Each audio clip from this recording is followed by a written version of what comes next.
Iya, magandang araw mga ka-DIY. Magpapalit pala ako ngayon ng outer tube. Itong telescopic. Bali, ito yung papalitan ko mga ka-DIY. Makikita nyo bago pa yan.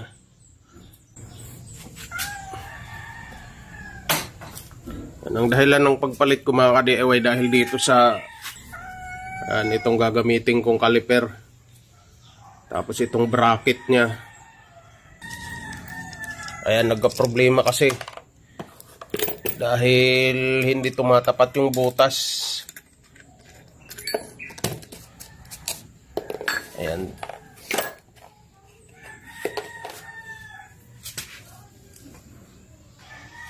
tingnan nyo yung butas mga ka-DIY. Di ba? Yan, silipin nyo na lang. Yan, yung baba, tapat. Yung taas naman, layo. Kahit dito sa stock nyang, ito yung stock na outer tube ng XRM ko. Ayan, tingnan nyo. Malayo pa rin yung butas nyan. Tsaka hindi papasok. Hindi pumapasok. Hindi papasok yan. Replacement din yung outer tube. Ayan, makasya siya. Kaya ang mangyayari, papalitan ko to kahit bago pa. Yan. Ngayon mga ka-DIY, kakalasin ko muna to. Ayan, kakalasin ko ulit to.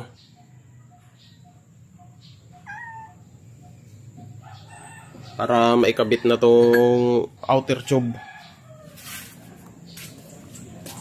Ayan, mas maganda mga ka-DIY, pag magkakalas tayo ng outer tube, yung lock niya dito sa ilalim, mas maganda nakaipit pa siya dito para may pipigil habang niluluwagan. Ayan, tanggalin natin to. Maluwag na to mga ka-DIY. Maluwag pa kahit hindi pa naman na gamit to.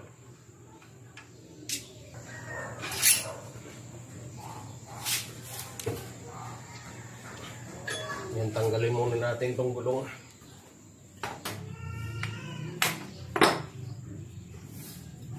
Pictos lang mga ka-DIY.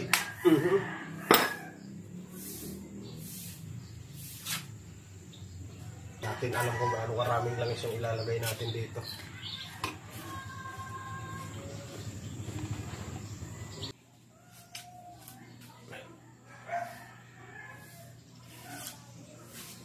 Ayan mga ka-DIY, tinanggal ko na yung telescopic ko. Hindi ko na sana tatanggalin. Hindi ko na sana tatanggalin ng buo yun. Yun nga lang, pagkatanggal ko ng ayan, inner tube, yung ano niya, pagkatanggal ko ng outer tube niya. Ayan napansin ko wala siyang ganito. Ito yung stock. Walang tukod Mahirap kasi ang pag ganito lang mga ka-DIY Baka sirain yung ilalim nito. Ayan baka tumagos katagalan. Alam, ayan manipis lang kasi yan sa loob. Ayan, balak ko ito. Ayan ikakabit ko dito para kahit paano may sapin. Ayan ayan, kaso nga lang yan natakpan yung butas. Kaya mangyayari niya mga ka-DIY, pubutas na lang ako dito.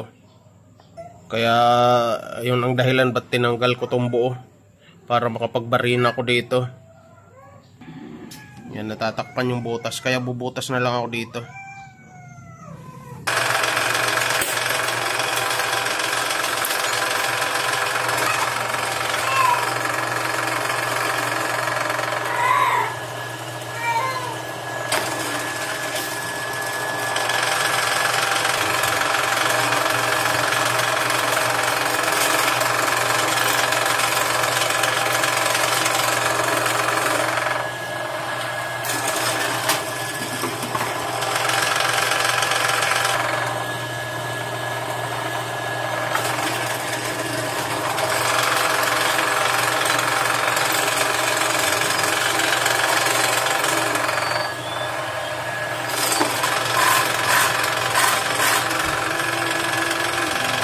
Tanggalin lang natin yung talim mga ka-DIY. Ano.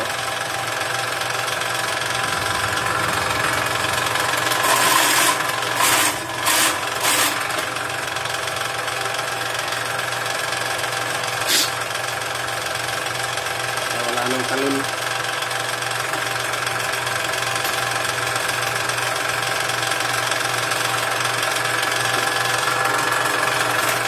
Kaya may talim kasi yan, no?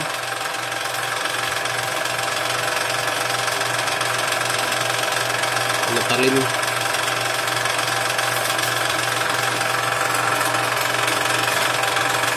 Kaya mga ka-DIY, di ko napansin, di ko pala na record kanina yung ginagawa ko. Ayan, ano ko na lang.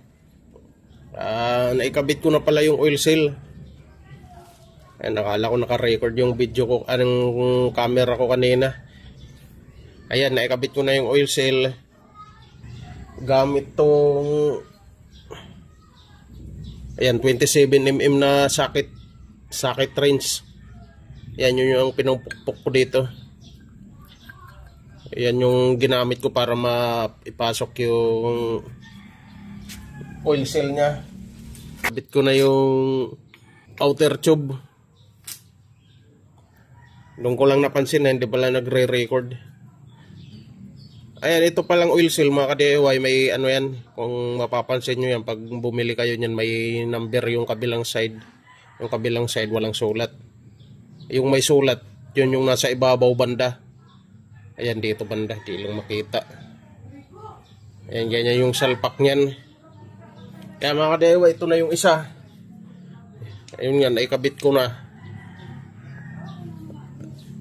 Dito, itutudo ko yung higpit nito pag naikabit ko na dun uli sa motor para may aalalay sa paghigpit. Gagamitin ko na tong ano niya, sapin. Ewan ko anong tawag nito, pasensya na mga ka-DIY dahil hindi ko rin alam pangalan nito. Pero nasa ilalim to, dito nakakabit yan. Dahil ito walang kasama, ayan, kinuha ko yung dun sa stock ko. Tapos nagbutas ako panibago dito.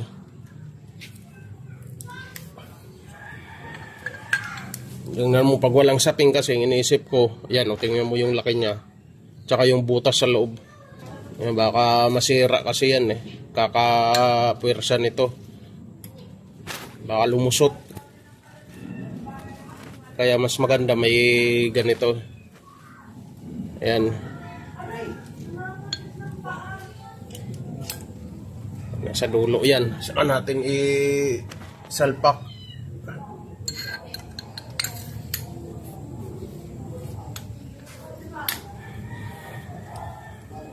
Yan. Ihuli ko na lang yung dust cap mga ka-DIY. Pwede naman yan huli. Ayan, mamaya. Bago ikabit ko, saka ko ilalagay.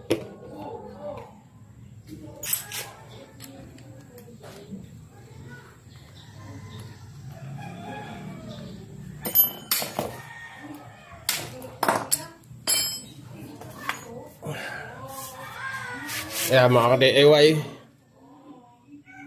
ikabit na.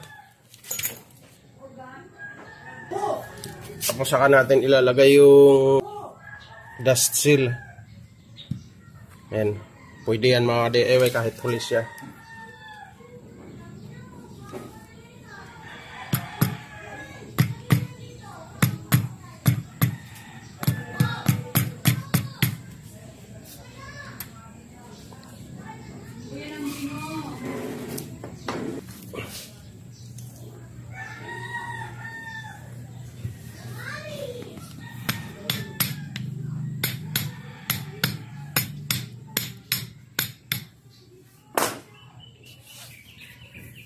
Yan, ito pang nakalimutan ko mga ka-DIY, di ko naluwagan kanina habang nakakabit pa doon sa ano, sa butterfly niya.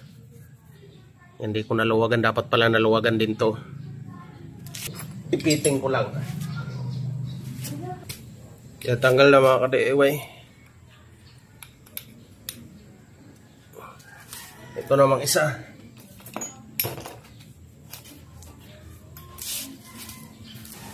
Yan, tanggal na yung dalawa. Tanggalan na ng takip. Pwede na natin salinan to ng langis. Bali ito yung nakuha kong langis dyan sa ano.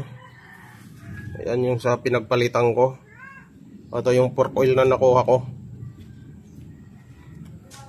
Ngayon magtatakal din ako dito. Ganito karami. Saka ako ilalagay dun. Tapos subukan kung yan o, kung malambot pa, saka na lang ako magdadagdag uli. Kasi medyo mahaba din kasi itong tube na to.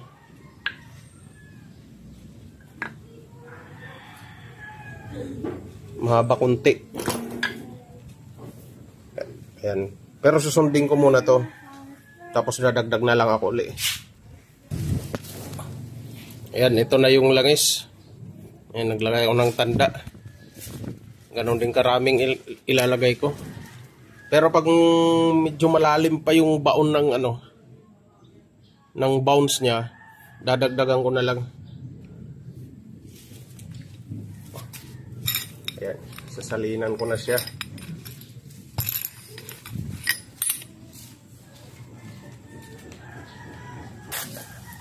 Ayan, saka natin bumbahin. Saka natin itaas baba to.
Yan, yung bali yung nilagay ko dyan mga ka-DIY, yung katulad lang muna sa stock niyang oil. Saka na lang ako magdadagdag pag napatakbo ko na yan. Para matansya ko talaga yung bounce ng ano ko, yung shock. Ayan, itong isa nalagyan ko na. Tapos isusunod ko na itong isa. Ayan, ito wala pang laman na langis. Yan.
Kaya mga ka-DIY, ay kabit ko na yung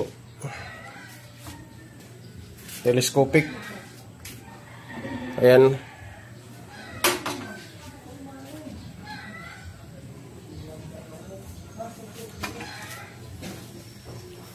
Ayan, okay na yan.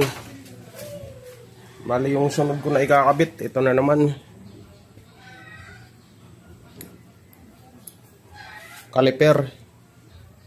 Kanya lang medyo may problema na naman dito dahil hindi align.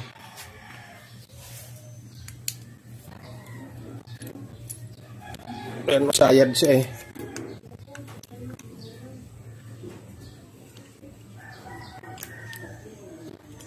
sayad sa rides mga ka-DIY. Yan, pag-iisipan ko muna to kung paano ko maipapasok to.